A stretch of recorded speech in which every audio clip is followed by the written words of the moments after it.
Good afternoon, Swing This Kettlebell fans and friends and family members. I'm going to read a couple questions that I'm getting on Instagram. Alright, so some of them are super huge, and you're going to have to pay for that shit to be answered. Anyway, let me set up.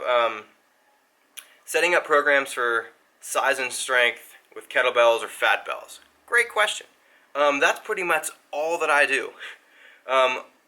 Some people, using kettlebells, they think it's just about conditioning and all that stuff. So you're seeing all these 400, 500, 10,000 swings a month stuff. Is like, you gotta lift heavy. And if you're doing that amount of reps and volume, you're not gonna be able to lift that heavy. Okay, so drop down. Like, basically, you're gonna have to come up. It's very, very similar to your regular, like, bodybuilding style. Lifting some of that stuff. Throw some swings and deadlifts. Maybe superset some stuff. Pick up some heavy weight. Knock out some swings to get a pump. But the biggest thing is why I have more muscle mass than most people that use kettlebells is because of constant use. Okay, I'm using them and I've used them for years.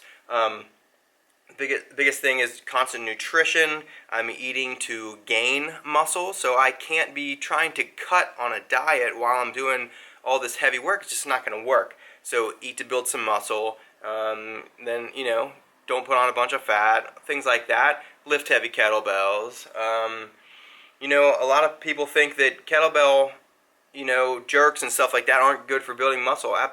Absolutely, they are. Just take some heavy freaking weights and lift them, but then also you can use them to do slower eccentrics and things like that. That's what people don't understand. Like, yeah, kettlebell swings, you're launching that weight. It's very concentrated contraction, but then also you are absorbing the weight too. But it's not the same as doing a really, really heavy deadlift. So they work together. That's the thing. So let's move on. Again, muscle building with kettlebells. Like, yeah, you have some wonderful positions that you can get into where we can work on lowering slowly and different angles that we can press. That's the beauty about kettlebells. They're so close to the elbow where it's resting down here that you have so much control from the big prime mover muscles of our body to get leverage on them. So if you've never used kettlebells before and you're already been building muscle, with bars and other stuff, machines, you're going to find that you might feel more solid in certain areas of your body when you start transitioning into, or let's say not transitioning, but just adding kettlebells into it. Okay? Let's see, I'm not going to go into a bunch of volume work. Okay, here, drop. In the kettlebell snatch, a bad drop means elbow pain, and a topic on duration is a tendon adaptation to kettlebells. Okay, so that is huge. The biggest thing is people trying to jump in too much weight and all of a sudden develop tendonitis and stuff because they're not used to the quick reaction of catching a kettlebell, like from a snatch, dropping it down. If they're catching it in the wrong spot, it's going to whiplash you, not only in the neck, but in the shoulder. It literally wants to separate, okay? So that's the thing. You work your way up slowly, okay? Try to build in volume, but do your form work first, okay? As a coach, I stress form. Then when you're ready and you're not developing tendonitis, then we can start going up a little bit heavier weights. But if you're used to lifting heavy, it's going to be hard for the ego to be able to chill back down and use less weight. So someone deadlifting 500 to 800 pounds, a lot of people don't want to be seen using a 50-pound kettlebell, even though that's the one that they might need. Hell, maybe 40 pounds. But, people are jumping in, I can do 80, 40 kilogram snatches and all day and stuff like that because they have prior experience with heavy weights. It's totally different, okay? That's why you don't see powerlifters doing Olympic lifting right away. Or, you see my point? It's totally different. It's sub-maximal loads, but they can still mess you up, okay? But tendon adaptation, that's the biggest thing I see is people just aren't used to it, There's so much grip. There's releasing, re-gripping, stuff like that. The kettlebell isn't in your hand like this for most people. It's supposed to be across the hand at a 45-degree angle, loose grip to keep your wrists straight, not bent back like that. Here's where a lot of people get issues right there from having the kettlebell pulled back. This is tense. When I hold a kettlebell, it could be 100 pounds, but this is not on, okay? It's literally sitting in here. The kettlebell is resting in here. My grip, my finger flexors and wrist flexors are not on the whole time, okay? Now they might be if I'm doing a super heavy press or something like that, but majority of the time they're not. It takes a while for your tendons, for you know, you don't want to strain ligaments. That's the thing about using the muscles as shock absorbers to absorb some of this weight, that's, especially if you're doing high repetitions. If you're letting it just yank your ligaments and your skeleton, that's when you're going to start to have issues, okay? Let's move on. Ooh, best question. And here's where people might get mad. Is there any real benefit to these fancy kettlebell movements? Example, figure 8 between the legs, racking and going into a lunge. Let's go there right now. Okay, so some people get into kettlebells and it excites you again. It's full body movement. There's stuff you can do with kettlebells that you can't do with barbells, that you can't do with the dumbbell. Passing a dumbbell from hand to hand is not easy.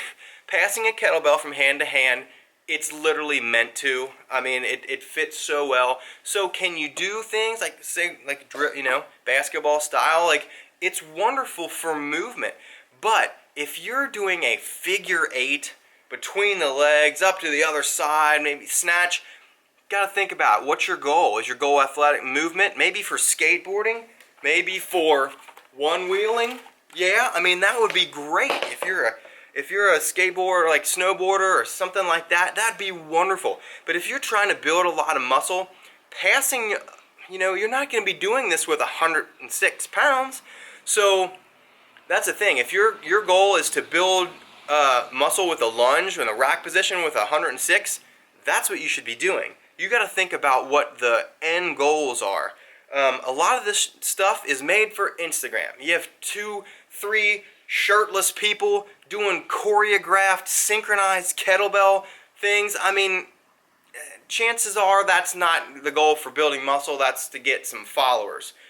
We all know this to be true. I enjoyed that people watch our stuff, but I don't try to do it for that reason. But anyway, so some of that stuff you gotta think, okay, flashy versus function, okay? But if that's what makes you have fun and maybe stay away from just drinking all night, go ahead and fucking do it. It's cool, it's fun, that's a thing, but it's not the best for building muscle.